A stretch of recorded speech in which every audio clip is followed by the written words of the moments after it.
Very nice Arvindji, सुवर्णाजी खूप छान, really वा वा. मला असं वाटतं दिलीप सर, ममताजी, काही बरीच मंडळी आलेली आहेत आणि त्यांना बसण्यासाठी खुर्च्या नाहीत, तर मागे ज्या खुर्च्या आहेत त्या काही पुढे आणून आसन व्यवस्था केली तर जास्त बरं होईल. राईट. पुन्हा एकदा या ठिकाणी कृष्णा आणि माही म्युझिकल स्टुडिओ करपायला गेलं तर आपल्यासाठी हा सुंदर कार्यक्रम घेऊन आले. मी पुन्हा एकदा आपल्या आलेल्या सर्व रसिक प्रेक्षकांचं मनापासून हार्दिक हार्दिक स्वागत करतो.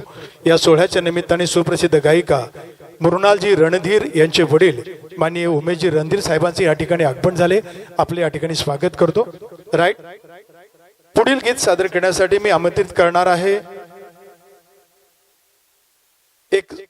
एक जोडी, एक मराठी खास गीत घेऊन येतात एक वेगळ्या वेशामध्ये. मारुतीजी नगिने आणि सुवर्णाजी बाबळे, सुरेखाजी बाबळे. खरं पाहायला गेलं तर सुरेखा एका कंपनीत काम करतात, गायण्याची छंद आहे, कुकिंगची छंद आहे. त्यांचा मुलगा ओमकार बाबळे मुंबईचा एक सुंदर असा पत्रकार आहे.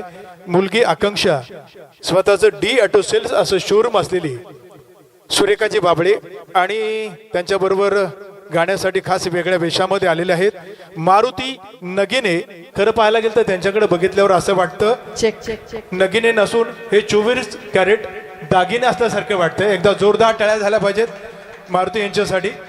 घेऊन येतात आपल्यासाठी एक सुंदर गीत, काय ग सखू काय ग सखू.